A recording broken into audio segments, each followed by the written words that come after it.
I wish I got to go play in NFL Europe in my first few years to get to live in a European country, play American football. I don't think we would have made it out. If it was you or I, we would still be in Amsterdam. Gronk would still be in Poland. he would have been playing for the freaking bratwursts or whatever. What do they have? Poland bratwurst. The Polish sausages. Yeah. I would have definitely never came back to America if I played for the Polish sausages. Oh, I'd be a perfect fit. Oh. I'd be a hero there in Poland. Welcome to Dudes on Dudes. I'm Julian Edelman. I'm Rob Gronkowski. And this is the show where your favorite dudes get to talk about their favorite dudes. We're back in Boston. Boston, Beantown. We are here. Springtime is sizzling in the air. The golf ball is somewhere in the f***ing woods. And we are back in Boston. And what are we talking about today, Robbie? The City of Champions, ladies and gentlemen. And we're talking about Julian getting his red jacket. Would have never thought I would have got to be a Patriot Hall of Famer. It's a freaking honor. It was a no-brainer to put you first ballot. And then we get into the greatest kicker of all time, Adam Vinatieri. Confidence. That's what you want in a kicker. And one of the toughest O-linemen ever, Logan Mankins. Logan, rip your face off, Mankins. Logan, sweetheart Mankins. And then we wrap it up doing some soul searching this week. Soul searching. On this week's Chillest Dude of the Week, presented by Coors Light. You gotta stick around to the end. Let's go. Let's go. Dudes on Dudes is a production of iHeartRadio. So, Rob, we took Dudes on Dudes on the road. We're here in Boston, right in the Back Bay, the heat of the city. Beautiful time of year. How fucking beautiful is it outside? Bro, I love New England weather. Especially No, you love New England weather in May. That's where On a good day. That's where I was getting to. You know, especially in the summertime on a beautiful sunny day. And it pops more than the islands, than the Bahamas, than the Caribbean islands, than anywhere down in Florida. It's great being there in January, February. You get the sunshine, 85 degrees in those spots. But when that sun shines and it's above 75 degrees in New England, up here in the northern states, in Buffalo included, New York included, Vermont included. I mean, it's just a whole different level of vibes, man. Everyone is just running out their front door to get outside, feel that sunlight, feel that energy. And let me tell you, Boston feels it right now, man. When I got off that pike and I turned through that tunnel and I got out in the streets of of Boston, whoo! It was mayhem, man. I felt that energy. Was there just people walking around? People everywhere, man. It felt like I was in New York City on like a bright sunny day as well, because there's people everywhere at every corner in New York City. But here in Boston on a bright sunny day, man, there was people at every corner. I mean, I'm talking stacks and stacks and stacks of people just waiting at the next red light for the walking signal to turn green. There's about 50 people. Yeah, just that's a lot. Sitting there waiting. A lot. And the scenery. I went and golfed to this morning at Milton, some country club. What was it? Wollaston. Beautiful course. And going back to the nice weather, when you get that nice weather in like late spring in Boston and the freaking trees are blooming, the freaking plants are popping, I mean, it smells good. It's just a great time of the year. These are the days that you need when you live here in this city because of the whole 4 months of misery when it starts in late November to probably right now. It's kind of like today's everyone is popping their cherry, well, for their first time this whole entire year. It's a cherry popping Sunday. And we missed the cherry blossoms. That's probably 3 weeks ago. The cherry blossoms on Com Ave where they bloom. No. People come around the world to just take pictures of them. Right down really? here. All these trees, they bloom. It's beautiful. We're going to have to catch it next year. We're going to.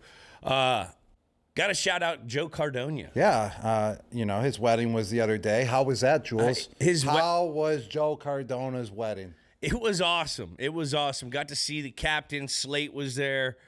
A couple of the new generation Pats, the new punter, the Schooler kid, Dietrich Wise was there from the Commanders. He played with New England for a long time. Ryan Allen was there. Steve Gostkowski was there. Matt Falk was there. I mean, all the specialists were there. Shout out to Joe and his beautiful wife. Well, Lily. first off, all the specialists were there. Well, the Jules, besides one, because I'm special and I wasn't there as a specialist. So you gotta listen. You guys were just missing one specialist. I think you were invited. Okay.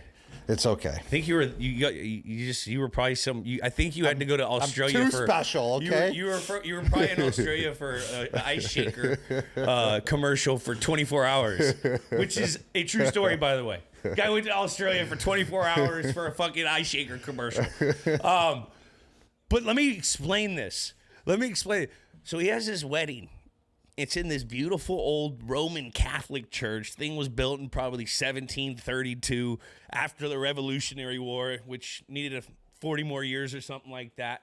And then we go over to the Museum of Fine Arts, and we have like you walk up, and it feels like you're at the Met Gala because there's all these goddamn candles everywhere. It was so beautiful. And then you go up these stairs, and we had like a part of the museum that we had a cocktail hour in. And I'm like sitting here, I'm like, Jesus Christ, this is freaking nice. And then we go down to like the big area, and they had an awesome band.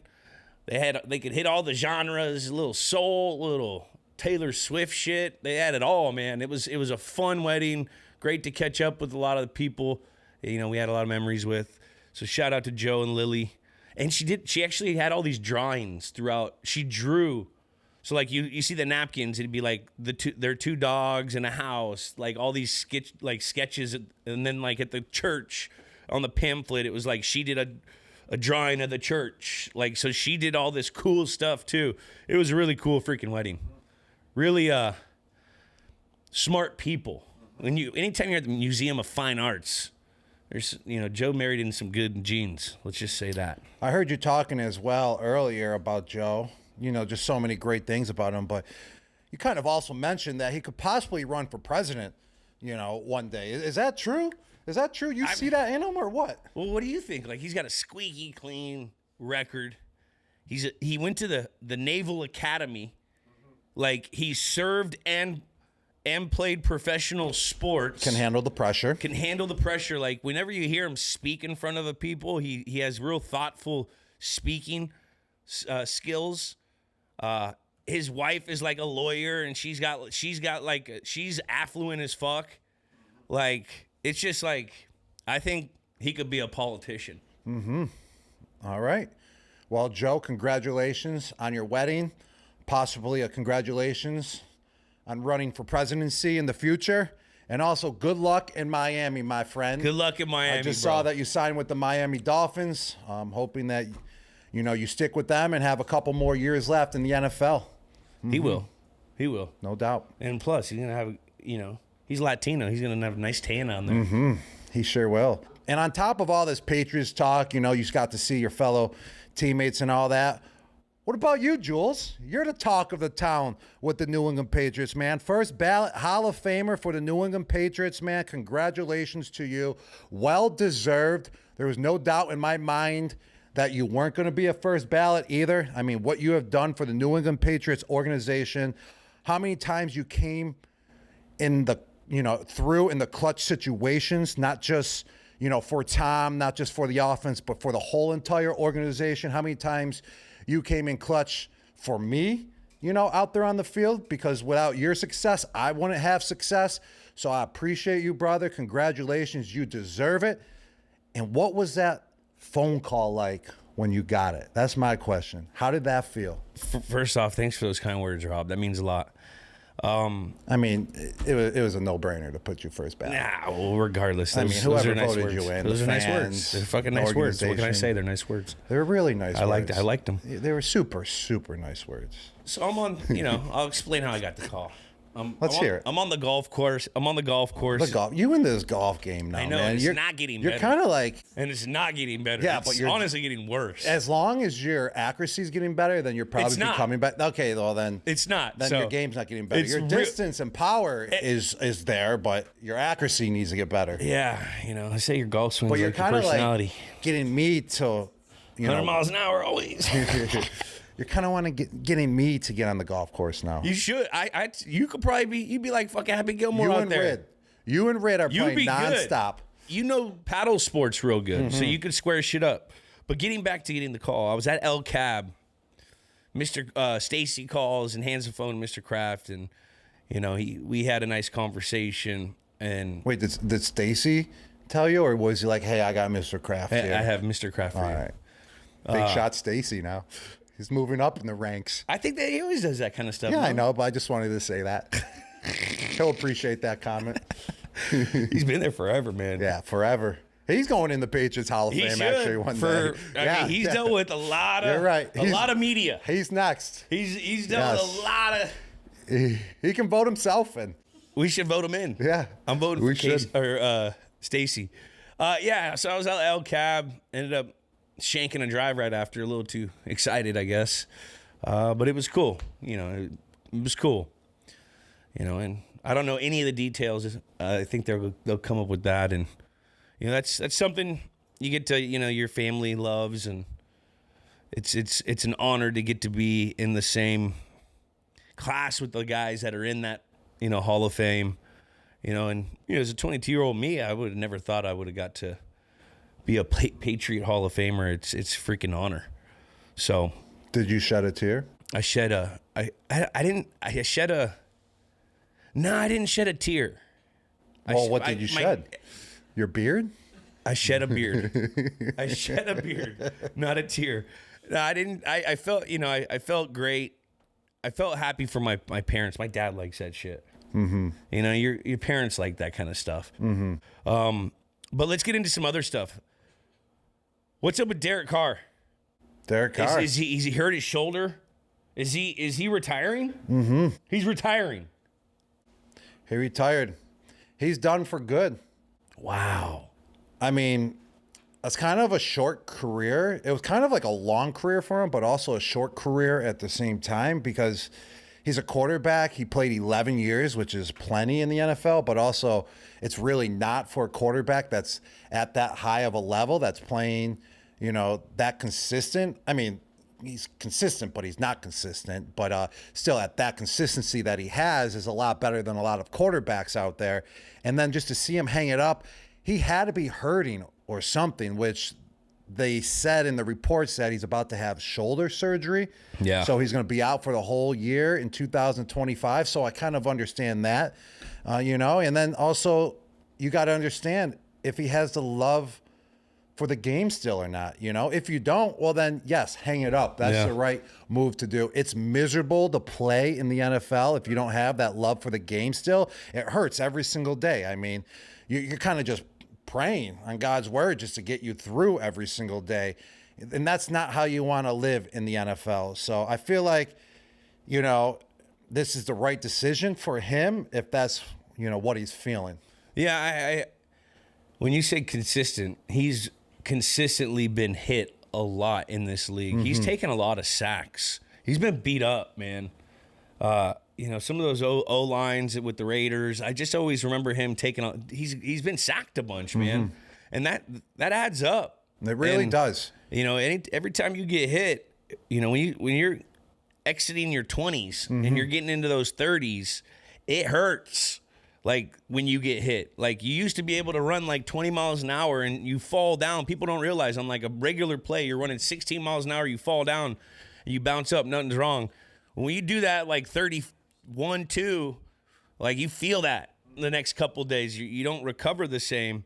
And then also, I mean, anytime you're banged up and you're not really winning, that mentally can kill you. Mm-hmm. He's fighting to get healthy.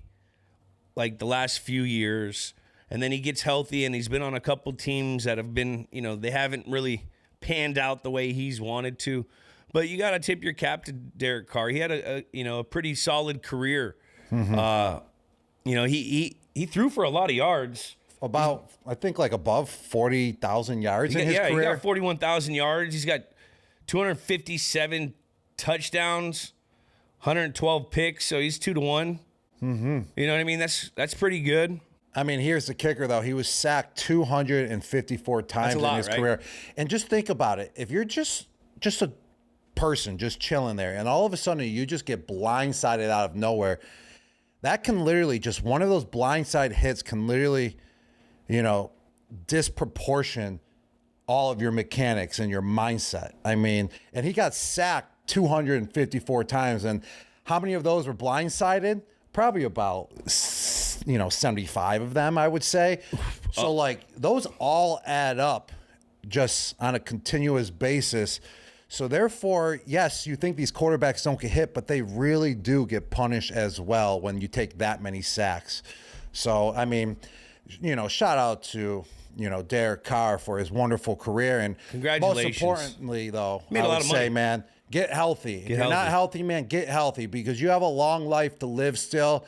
You got kids in the future. If you already don't have kids, you got whatever else, coaching. You just want to be living a healthy life. That's what it's all about when football's over. So just get healthy, man. Wonderful career. Would you describe his career as, his legacy as, Jules? I'd say solid. Solid? That's about right. Solid. Not a Hall of Famer. He had a solid career. I mean, he made the playoffs a few times. Very solid. They were always pretty competitive. Just couldn't, this is a hard league, and that's the hardest position to play in this league. You know what I mean? Sure is. So 11 years in the National Football League. He's made a whole lot of money. He made a lot of money in this league. He's made over $200 million bucks. A lot of money. 200 bill. He made, how much money has he made? He made a lot of money. So he's made some big plays. And it's going to be exciting to see what the Saints do now. I know who they draft in the second round. A guy named Tyler Schlong or something out of Louisville. Shough? Shough? Oh, Tyler Shough. Shough? I saw Deion Branch talking about him. There's no L. Deion Branch, I saw talking about him when I pulled up my Twitter the other day. And then I was like, this guy must have went to Louisville. Yeah. And then I looked it up, and he did go to Louisville. So Deion Branch, shout out to Deion Branch. I love you, brother. But he was just being a little biased, I think. He's like, he's the real deal. I've heard every quarterback that got drafted in this year's draft is the real deal. Even the 6-rounders, like the guy that went to the Pittsburgh Steelers from Ohio State, great, college career, but there's people out there like, oh, he's going to be a starting quarterback in the NFL. But I've heard this about every draft pick so far. Even the Las Vegas player from North Dakota State, I think he was from, that got drafted in the 7th round or 6th. He's going to be a heck of a starter for Tyler Mellett. A heck of a starter for. But I heard he's Raiders changing in positions. the future. Is he? Yeah, he's a receiver, right? Already? Yeah, he's turning into a receiver. I've heard the comps. Everyone says really? He's kind of like, he's been, my story, his story. We'll see if it lines up. Yeah, we'll see if he can pull off a Jules. No one can pull off a Jules. He made $205 million. Derek Carr. $205 million. You know what? Why? It doesn't matter if he got a Super Bowl. It doesn't matter how many playoff wins he has. It doesn't matter if he's going in the Hall of Fame. It doesn't matter if he's healthy. He can buy his health now. He can buy a new shoulder. This guy made $205 million. I mean, he could go to China right now and have an AI doctor work on him. Literally, they have fucking 42 AI doctors working in a hospital right now. Well, Tommy Mellett, we were just talking about you as well. Don't change positions, man. Don't change positions. $205 million. Stay at quarterback. Shout out, man. That's awesome. Congratulations to him and his career. You've been watching these hoops? I have been. I don't really watch NBA regular season or too much. NHL regular season Hard. either. But then all of a sudden when NHL playoffs come and like NBA playoffs come, I'm the biggest fan out there. And, the comparison between an NHL game in the regular season and a NHL playoff game is literally night and day, man. So is it the same comparison to a regular season game in the NBA compared to a playoff NBA game? A little bit. I would say NBA playoffs and NBA regular season game are, more of the same pace. It's definitely amped up more, but the NHL regular season game is amped up so much more in the playoffs because they don't bang each other like they do in a regular season game. I mean, they play hard. They're a little physical, and the skills are there. But I'm talking the physicality of an NHL game in the playoffs is just skyrocketed, and that's what brings the best out of hockey. And I like how they kind of amp it up in the playoffs, because if they did that all year long in the regular season, I don't think there would really be any guys left for the playoffs. Yeah, well, they've been getting physical in the NBA too. The refs haven't been calling it. Draymond's, he's averaging 2 or 3 hard fouls. I don't know. There's like 15. A technical game too, I think. I don't know the different fouls. There's so many different types of fouls now. There's like a urgency foul, the this foul, the that foul, out of bounds foul, free break foul. But they've been playing hard, man. Celtics finally, can hold off their 20-point lead. In the third game. I'm excited to see what they do. I think those first 2 games were just kind of a fluke, It happens. It happens. You can't have too many flukes. No, you can't, but they're a team that knows how to pick it up. They've been down before in this situation, and they've been through the whole journey of the playoffs and winning it all, which was last year. So they know what it takes, and being down, 2-0, there's 5 more games left. You just got to climb, It's just crazy. One game basketball. at a time. It really is. You know what I mean? Because they like kind of won those games, but just missed the shots. Like they were getting or taking kind of crazy shots too at the end. But then like when they're all making, like they blow them out. It's just the basketball is nuts right now. It's weird. It's nuts. 20-point games are like you're still in it. And the physicality, though, that's what I really love. You did bring that up. I mean, the NBA playoffs have been really physical compared to other years, especially during the regular season. And it's fun to watch. And if the Celtics don't win it all this year, my second favorite team out there is Denver because of Jokic. You would be Jokic on the floor. Yes. That you are Jokic. I love that comparison. That's what I see you on the field. That's near and on the dear basketball. I can see you to my doing heart. that. I love that player. He's actually my favorite player in the NBA. Why do you think you're like Jokic? I love Jokic. Why? What makes it like? I see big dude that like the way he moves. That's you.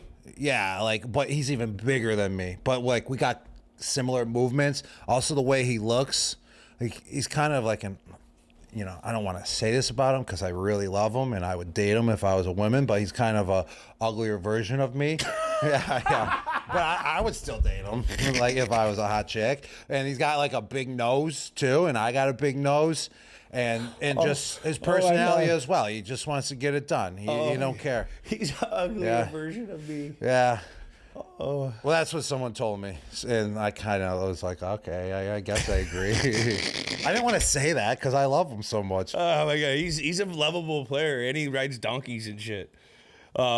He plays like your dad at the YMCA when you're in 8th grade, and he was in his knee braces and stuff, and he just didn't really move a lot, but always scored.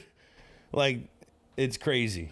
It's just nuts. And that's why I'm cheering for the Denver Nuggets if the Boston Celtics don't win it all. And then my third favorite team, just because he just has so much game and swag and he talks so much shit, is the Minnesota Timberwolves with Anthony Edwards. I just love how he projects himself with confidence and just the way he talks, backs it up. I mean, it's fun to watch. I became a fan of Anthony Edwards after I saw the movie Hustle with Adam Sandler, when he was the guy that would talk shit to the European dude in the one-on-one games.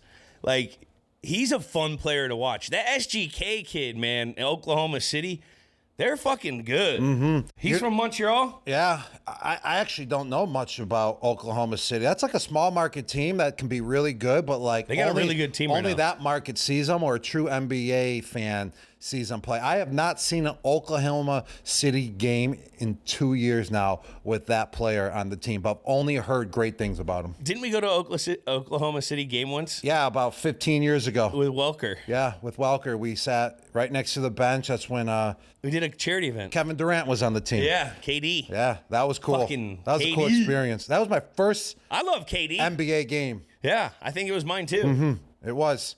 That was really cool. That's what made me get obsessed with going courtside, and that's why we always started doing it when we went. No, I think back Boston to Boston. Yeah, Boston, they took care of us. They all Celts. took care of us, man. Shout out McKenzie.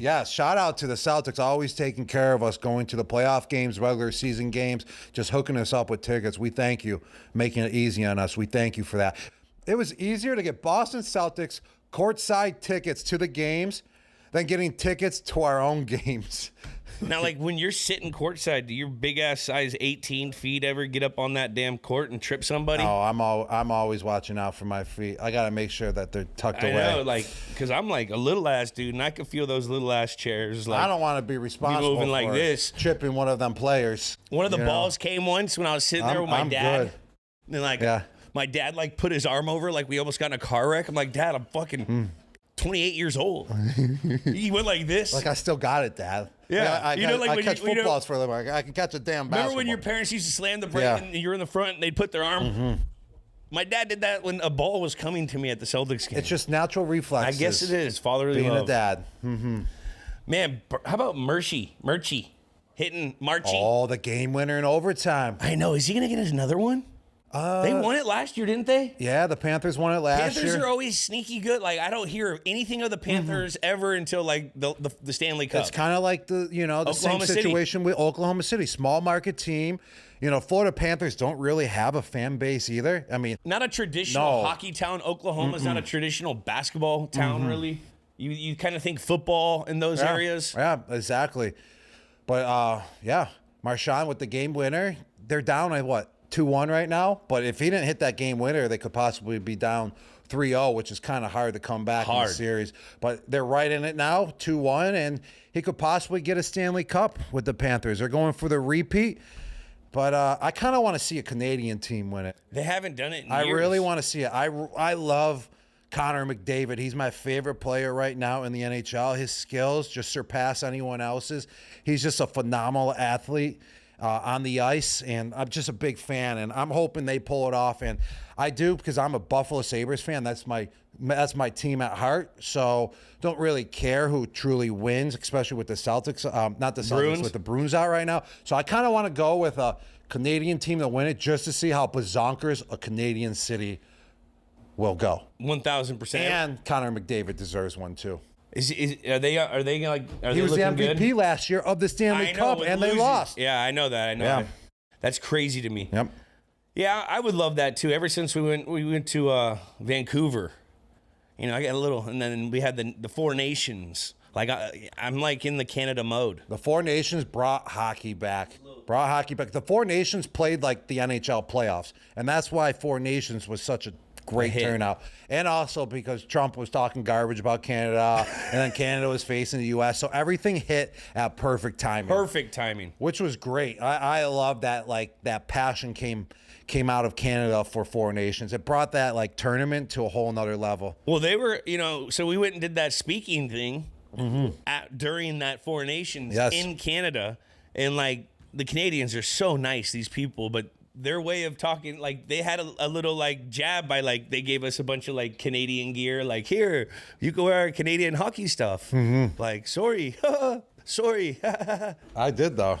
I know. They had some nice gear. But, like, it was like a jab, but it was like a nice jab. Yeah. It was like a gift basket full of, like, Canadian stuff. Like, look at this jersey we got you. It's Team Canada.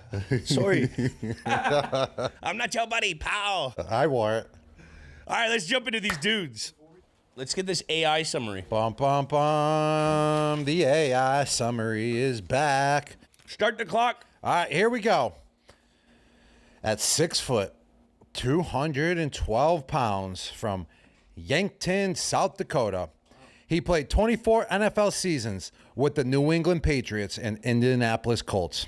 A product of South Dakota State, he went undrafted but earned a roster spot after time in NFL Europe. Known for his mental toughness and accuracy under pressure, he became the NFL's all-time leading scorer with 2,673 points and 599 field goals made. He is also in the history books for the most postseason points, 238, and field goals, 56. He won 4 Super Bowls with the game-winning kicks in 2 of them. Plus, he was the hero in the famous Snow Bowl against the Oakland Raiders. Let's get on Adam Vinatieri. Here we go. Vinatieri. I'll start with this. Adam Vinatieri, I never met him. He was before my time, with the New England Patriots, even though we played in the NFL together at the same time. But he was on the Colts, his second half of his career. Heard many great things about him, knew about his history. Never got to meet him, though. And then I'm doing the Kick of Destiny, with FanDuel. It's a live, commercial, and I'm kicking a field goal. And if I make it, we're giving out prizes. So obviously, I need a kicking coach. What did FanDuel do? They went and got Adam Vinatieri as my kicking coach. So I was really thrilled that I finally got to meet the legend, Adam Vinatieri, because he was a Patriot. I was a Patriot. So I thought this was going to be a really, really cool and special moment. And it lived up to expectations when I met him for the first time on the set, man. He's such a cool dude. He's down to earth. If not the best kicker in the NFL of all time, he's up there, top 1, 2, or 3. But it was just so cool to shoot a commercial with him, get some tips from him. But he didn't, give me enough tips because I missed my kick. About to say, maybe we shouldn't put coaching on this resume. Yeah, so coaching. Holy shnish. Coaching, cross that off. Yeah, sorry, Adam. It was your coaching, or else I would have made that kick. No, Adam Vinatieri is also one of those legendary names that was talked about in the locker room past his time there. I mean, whether it was the training staff with Jimmy Whalen, Joe Van Allen, they always talk about Vinatieri. And you could see how much everyone loved Adam Vinatieri because of how clutch he was in the most important moments. And that's what Adam did. He made the biggest kicks in the Snow Bowl, in the first Super Bowl, another Super Bowl. There's countless other ones to get them to the Super Bowl. And he was a monster. And he's like jacked now. Have you seen him lately? He's jacked, bro. Was he jacked on the set? Yes, that's all I was talking about to everyone. I'm like, how is Adam Vinatieri so freaking jacked? Like, I'm not even that jacked. And I was telling him in person, and I'm like, man, I admire how jacked you are. And he was loving it. He was downplaying. He was like, oh, Gronk, like, you're not jacked. I'm like, no, I'm not as jacked as you, buddy. Dude, like, look at him. Check him out, man. Jesus Christ, wow. Vinatieri. Holy. You would have never thought he was a kicker. No, so the kickers, though, they get obsessed with things. Like Witherspoon was jacked, remember, from the Giants?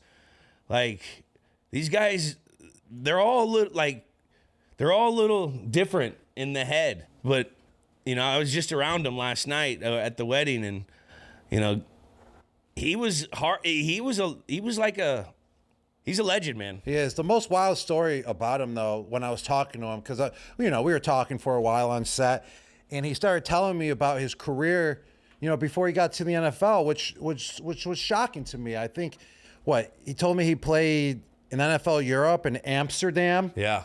Correct? And that's where he got seen.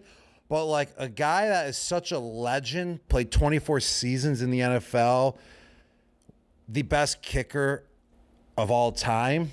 We got to say that, right? He's the best kicker of all time. Be this. Yeah, he has to. He's got to be. See, we're recency bias. There could be clutch some situations. No, yeah, he's how automatic he was, and also how many seasons he played, and he was good in all elements. All elements. Snowy, sunny, rainy, cold, hot. Cheerleaders in front of his face. No cheerleaders in front of his face. Bill yelling at him on a shitty Colts team, on a great New England team. He was still making kicks. He won a Super Bowl with the Colts, too. Now, we got to go back. Wait. How about... He won a Super Bowl with the Colts? With Peyton. Oh, crap. I think... Dang. And, yeah. When did he leave New England? I think, 2000... I want to say 6. And then when did the Colts win the Super Bowl? 2005. Because they got Steve in 6. Then they went 07. And then they won in 8, 9, 2006. His first year after they got rid of Vanderjack. Wow. Well, Jules, that kind of makes sense now on why you just went into the Patriots Hall of Fame before Adam Vinatieri, because you're a Patriot for life. You're Foxborough forever. You are only a Patriot. Adam Vinatieri, this kind of makes sense now. I think he played more years with the Indianapolis Colts than he did with the New England Patriots. And I would say that factors into it as well, you know, when it comes to voting. Because I was wondering, like, how he's not in already, which he should be in already. Down losing to Adam Vinatieri. But that kind of makes sense now why you got in over him, because he played more with the Colts, with a team that New England does not like. You know, so you got to wait your turn now, buddy, because you played for the Colts too. Man, he was a hell of a football player. But how about his story though? These NFL, I love hearing the NFL Europe guys when they come. Like, I wish I got to go play in NFL Europe in my first few years, to get to live in a European country, play American football. Amsterdam, they used to have it in Frankfurt, and I think they had Barcelona teams and shit. Like, that would have been kind of cool, even though you're not like big or anything, but you're still learning the game. Like, my first few years, I'd rather have done like maybe in like Amsterdam, or I'd never been to Europe at that time in my life. That would have been fucking crazy. I don't think we would have made it out. No. Like Adam Vinatieri made it out. Yeah. If it was you or I, we would still be in Amsterdam. Gronk would still be in Poland. he would have been playing for the freaking bratwursts or whatever. What do they have? The Poland bratwurst. The Polish sausages. Yeah. I would have definitely never came back to America if I was playing for the Polish sausages. Oh, I'd be a perfect fit. Oh, I'd be a hero there in Poland. You want to know what's cool? I was in Poland last year, and I swear no one knows me in Poland. It was. You look like every other person. Yeah, exactly. I loved it. I loved it. I want to go back tall? Because of that reason. No, not everyone's tall.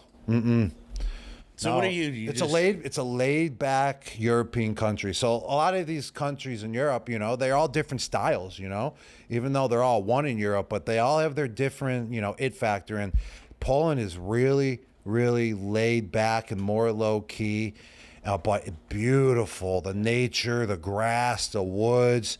I mean, it's the most beautiful settings I've ever seen in my life. And now it makes sense why I'm so beautiful now, too, Jules. Yeah.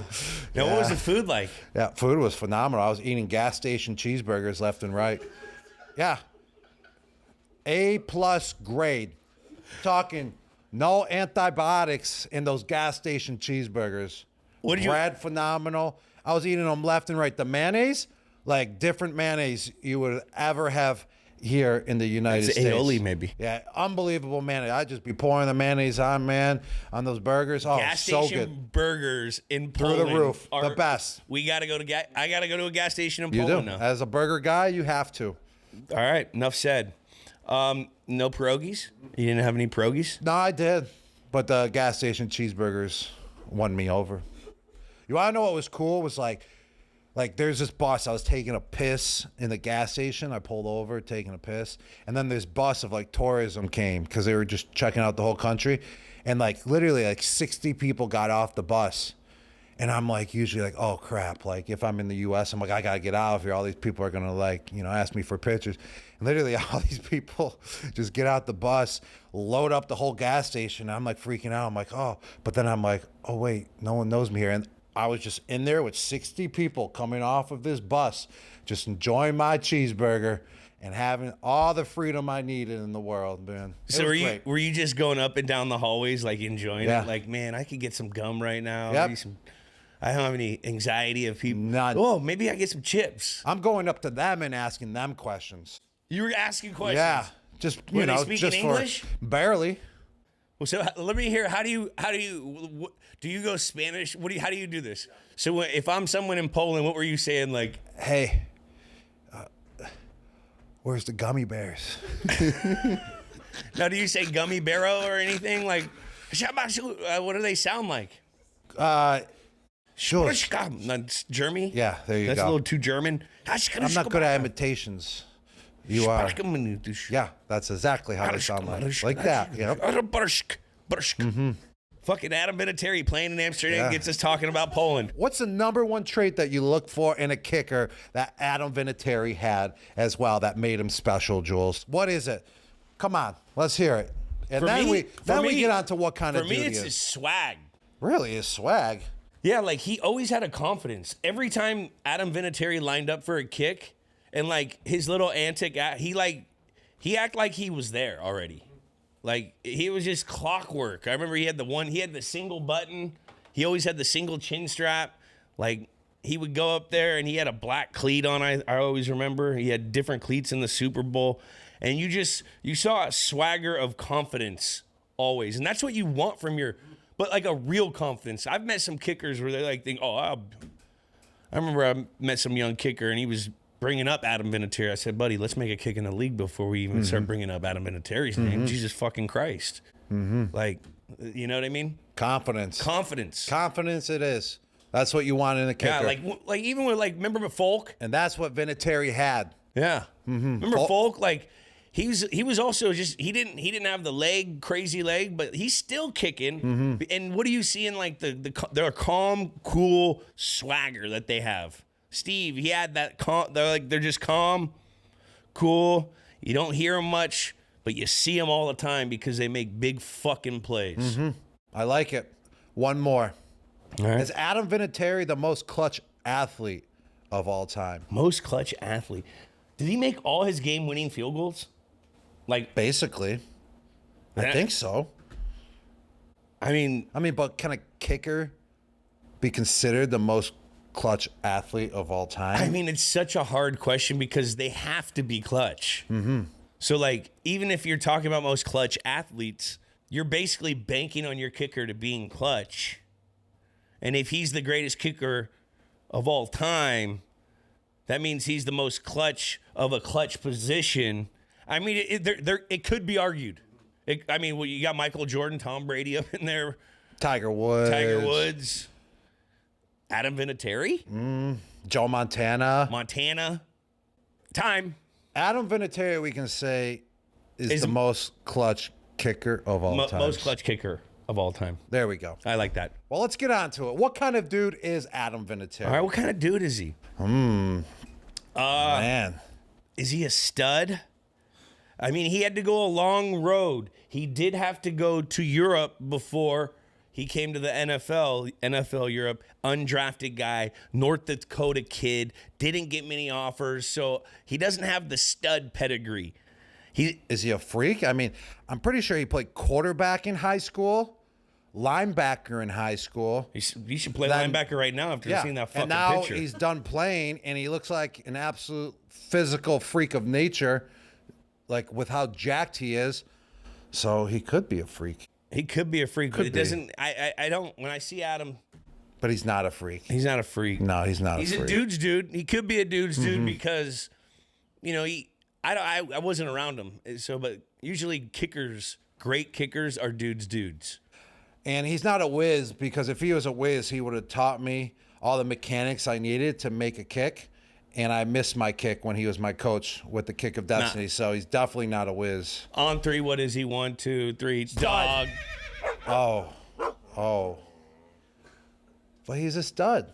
He had to go a long road. He had to go to NFL Europe, bro. He had to go to NFL Europe. He was undrafted.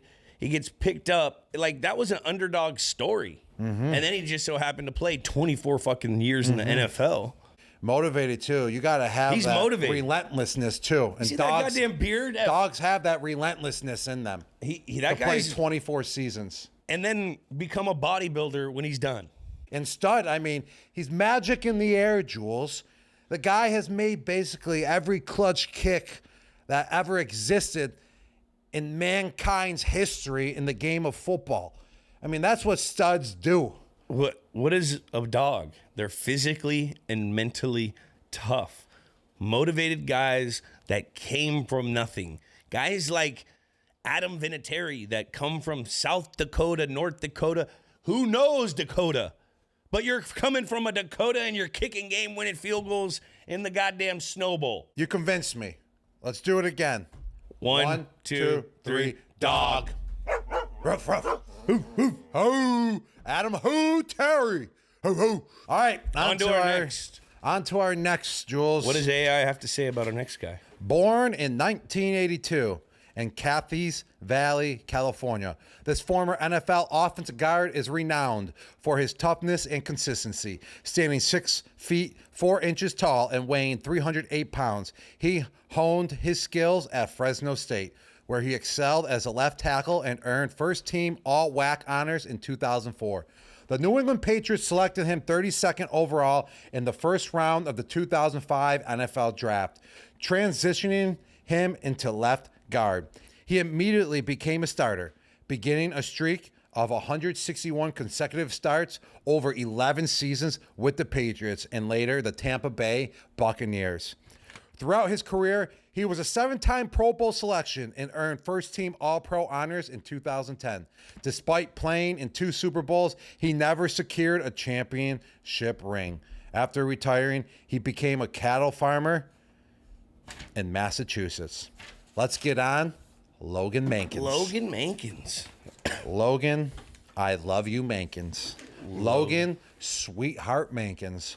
Logan, nice teddy bear Mankins. Logan, rip your fucking face off, Mankins. Logan, just, what is it when a dog just scratches the crap out of you until you just bleed? Mankins. Yeah, that one. That one works too. Speaking of scratching, he has the largest mitts. Remember his hands? That's where I was getting after, Jules. Remember when you shake Logan's hand? I remember I shook Logan's hand for the first time, and his hand went up to my fucking forearm. I mean, it's crazy. What's the first thing you think of when you hear Logan Mankins, besides all those middle names that we just gave him? I think of his wife, Cara. Okay, can you explain more, please? Because she always cooked. All right.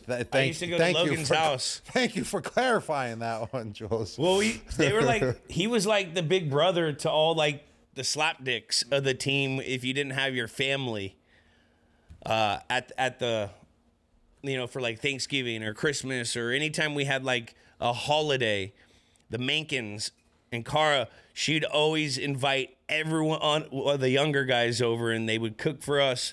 They're just like unbelievable people. But getting back to Logan, like his tenacity is, I was making a joke thinking about Cara because she'd probably beat me up if I didn't say her name.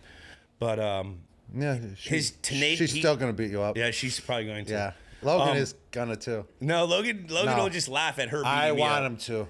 Logan is the nicest guy Yeah, ever. he is. He would laugh at that. He would laugh at her beating me He'd up. be like, "That's Cara." Yeah. No, but his tenacity. Oh, that's a big word. Yeah, he's tenacious. Tenacious D, like Black. Jack Black, right? Does he have tenation in him too? He's got tenation in him. Tenacity, tenacis, tenation. He got whatever that is. He's got it all. He just when he would go and play, like you felt safe with him. Like anytime there was a fight, I remember around the piles and stuff.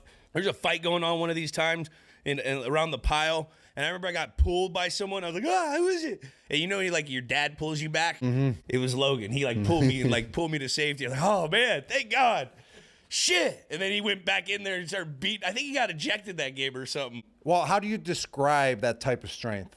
What is it that he has? Man strength. What Country else? strong. There you go. What else?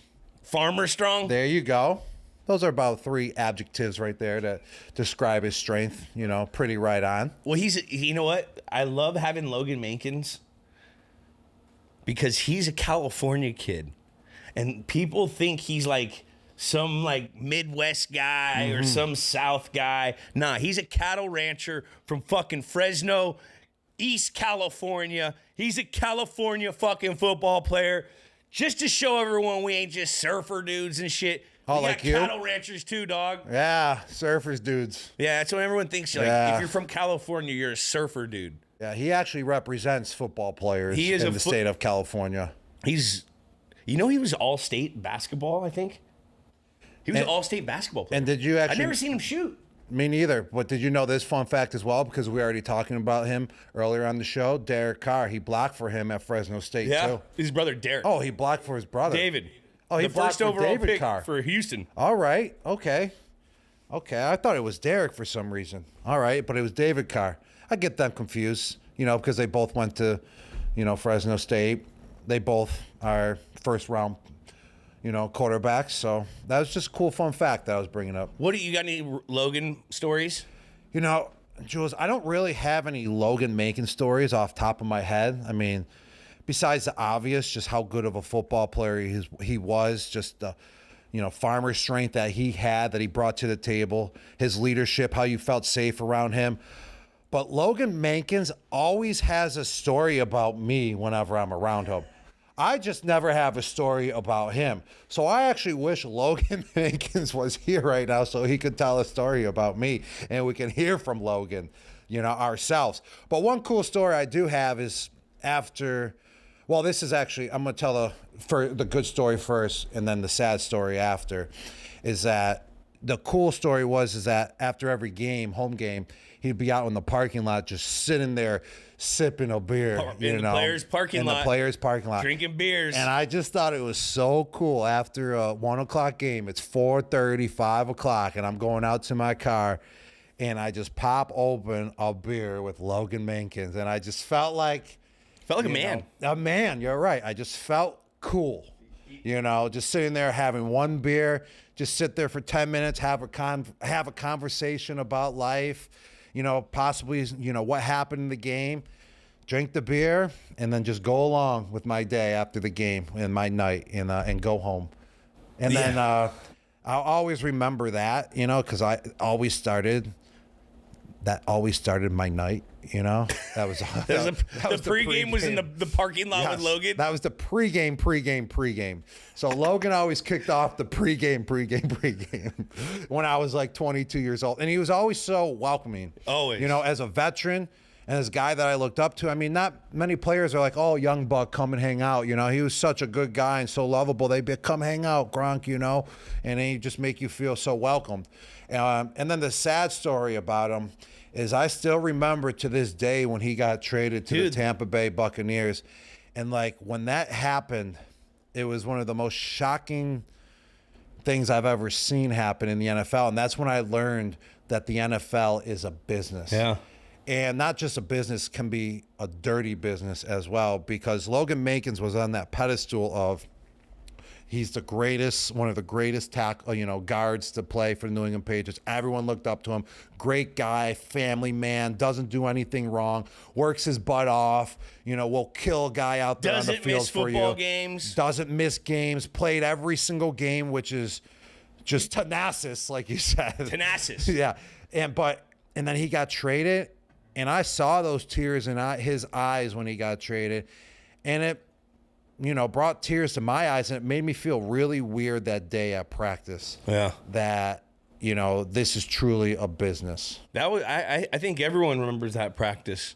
I mean, we all came up after. We did. And it was like, holy shit, we just got rid of our best lineman? Yeah, everyone came together, Everyone did.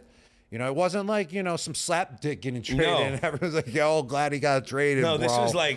But we lost one of our guys. Yeah, we did. This was probably very similar to the Lawyer Malloy trade. Mm-hmm. We lost a locker room presence that everyone looked up to. We lost a leader, and everyone felt it when that trade went down. But I agree with you. That was one of the first moments, that and the Randy Moss trade, where you're like, this is a business. Mm-hmm. Those were like two trades that you're like, oh shit, this football shit. This is real.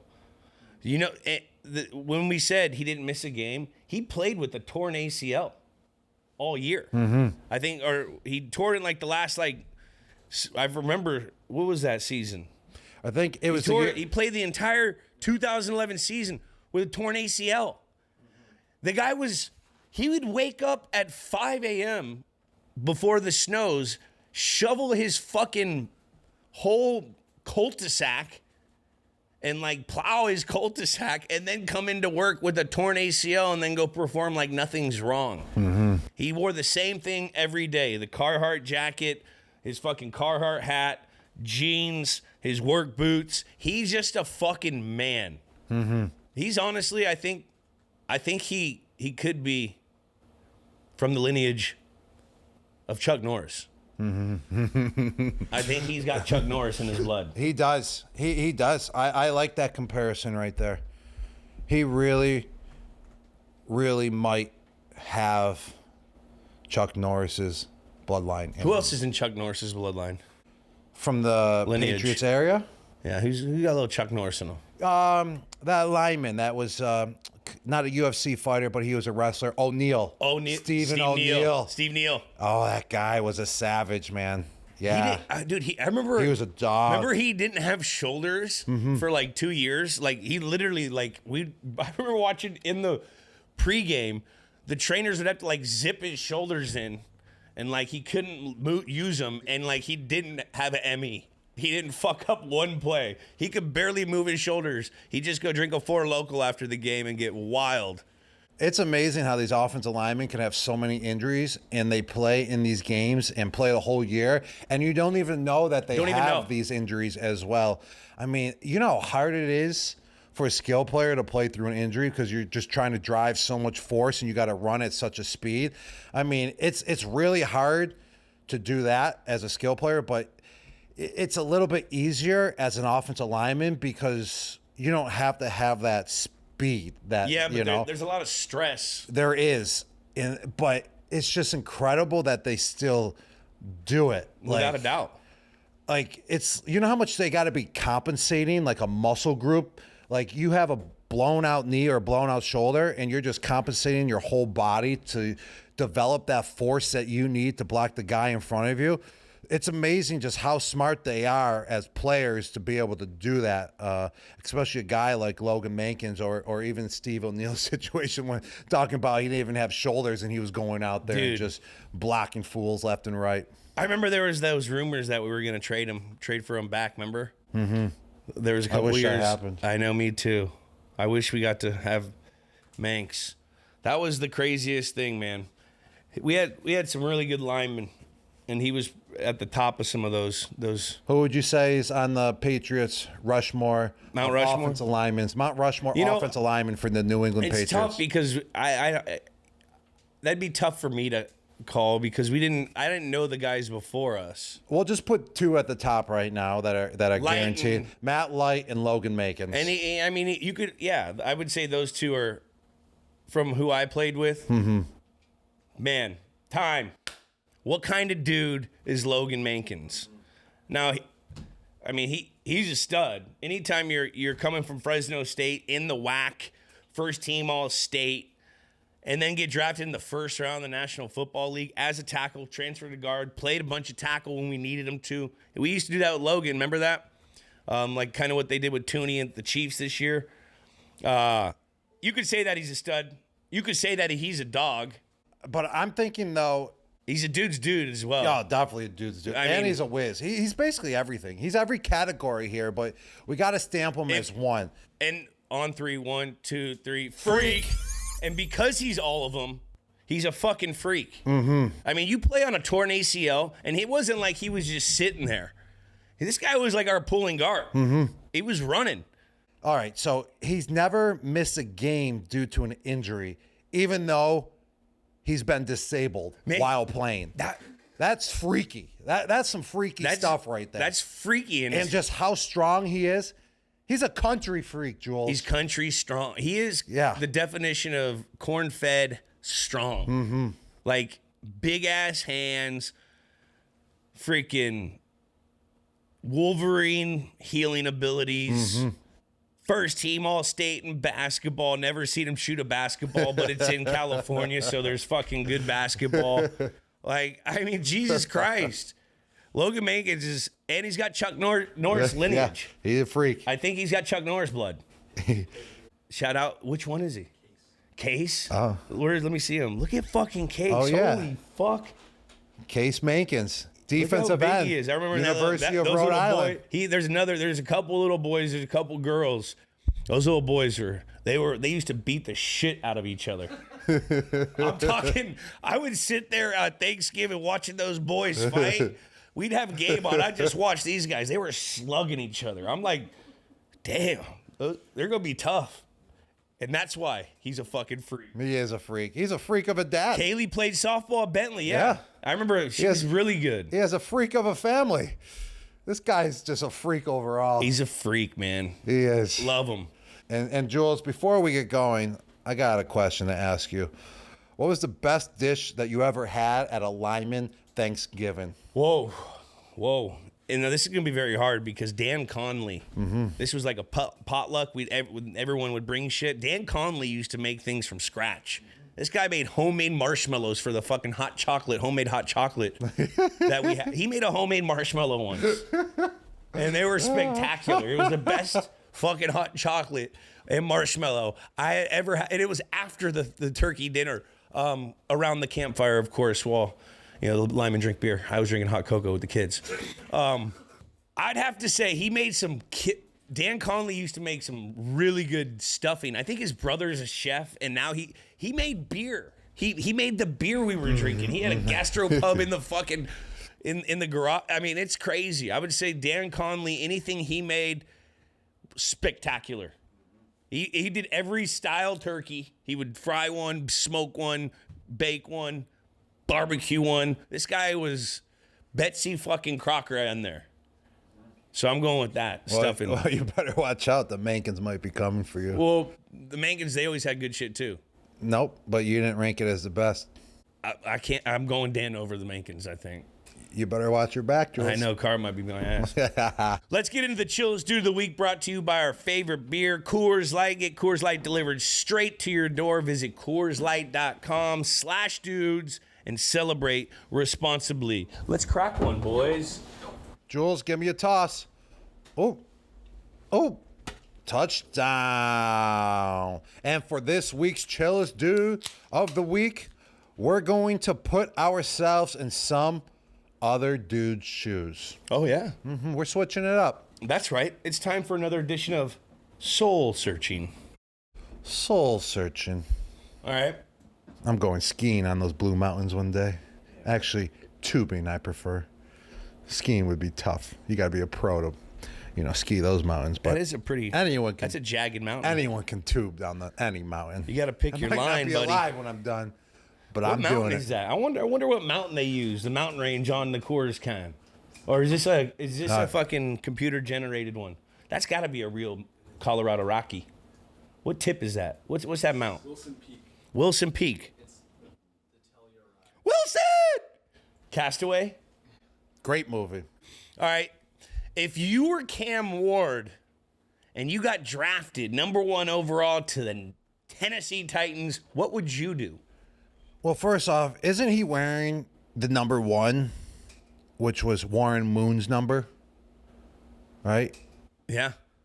And was that number retired and Warren Moon gave him permission to wear it? I think that's the case. Well, first off, I would want to make Warren Moon proud of him for letting him wear number 1. That's a dude's dude move right there.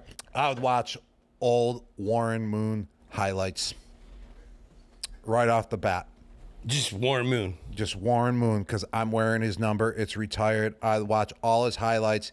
And the very first touchdown that I throw or score rushing, I would do the most signature Warren Moon touchdown celebration dance or whatever it was. Got to hit the YouTube archives for that one. Yep. So that's what I would do if I was Cam Ward. If I was, I'd probably just buy an F-150, maybe a Stetson cowboy hat and some boots and, do the whole Nashville thing. It's pretty country. Mm-hmm. But I wouldn't want to hang out on Broadway too much, Jules. That might be too I've never been in Nashville. It's a great city. I've heard it's a fun city. Popping. Popping. I can tell you this, Jules, don't go there. You graduated. All right, I got You you. graduated from Vegas. You graduated from Miami. You don't need to go to Nashville now, brother. Where do I go now? Ibiza? No, you go to Ibiza. If you're going to Ibiza, bring me, actually. You see, you're allowed at Ibiza if you bring me. But you need to go to a beach. I need beaches. Yeah, with an ocean. We'll Far go. away from Broadway. Old All right, if Broadway. you go, call me. All right. If you were Pope Leo the 14th, what would you do, Jules? Pope Leo the 14th. Believe he is. A Bears fan? Is he the Bears fan? Yeah, he's The from Pope. Chicago. The He's from Pope. Chicago. Chicago. He's from Chicago. Chicago. Chicago. He's a White Sox fan. Man, what would I do He with went the to Pope. Villanova. Went to Villanova. Shout out to Howie Long. Ross Ventrone. Ross Ventrone. Bubba Ventrone. Yes. The whole Ventrones. What would I do? I would probably, if I was the Pope, I'd probably give. I would give Billy O'Brien a call. Hold on. Because I remember once I asked, since Boston College is a Catholic university, how come the Pope isn't sending Billy O'Brien NIL money? Shouldn't there be a fund? Good point. And Billy O'Brien deserves it. Yeah. Great coach, trying to I think there lead should a be program. there should be a feeder to the Catholic schools. Notre Dame, Yeah, but Boston they got College, plenty. a few others that I don't know. But there's got to be some kind of, I mean, there's a lot of money in that Roman Catholic Church, and we've all seen Conclave, and we've seen the Da Vinci Code. We know there's money to be spent. So maybe throw it out to get BC. I'd call Billy O'Brien, maybe say, hey, buddy, I know, like you know it. he's a sports fan. The Pope is a sports fan. It's the first American Pope. I like the idea. What would I you like do? that situation. If I was the Pope, Yeah. I would pray. And I would pray for Caleb Williams. Yep. It's pretty good. And then I would pray again. I wouldn't just pray for Caleb Williams. I pray for the Bears organization. Do you think the Pope, this Pope right here, has already said a prayer for the Chicago Bears? And he's probably, given out a couple prayers ever since he got the call. Definitely the White Sox. Definitely. He's been seen at the World Series before. What year was that? Long ago. 2005? 2005? Almost 20 years ago. This guy's a full fan. This guy's a legend. So he's Did they win definitely the game? prayed for Did the they win that game? for the White Sox.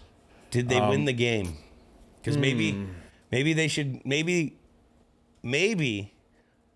the Chicago Bears, if the Pope's at the game, the Bears are going to win. Oh, it looks like they won that game. Game 1, World Series. Yeah. Oh, they swept the series after he went. Mm-hmm. So if I'm the Chicago Bears, I'm calling the Pope. I'm saying, hey, yo, we got the Pope mobile. We got the Pope mobile. You know, he has a special car with like the thing. They have a Pope mobile. You never seen it? Bring up the Pope mobile. I never seen the Pope mobile. Give me the Pope mobile. It's fucking crazy. I saw it at a museum once. Look at the Pope mobile. Now they went. That's the Pope mobile, bro. How sweet is that? Oh, it is sweet. He can't get shot or anything. The Pope mobile's cruising. And you see what's driving them. That's American made right there, buddy. That's a Jeep. That's Chrysler. That thing's one of the big nice. threes. There's also a Mercedes one. It's made so you can just wave to everyone while you're cruising in the Pope mobile. Do you think because he's American Pope that like he'll have a Tesla Pope mobile now? I'm not sure, Jules. What would the Gronk mobile look like? Well, there was already a Gronk mobile, Jules. It was the party bus that I used to have. And there was a pole in the middle. There was loudspeakers. And we just shoved a lot of people in it. As many people as possible. I remember you got that thing. The Gronk mobile. And you wrapped it. And it had like what did it have on the side of it? Body armor. Yeah, it had Body armor body wrapped it. armor Yep. with you on it, though, Yep. right?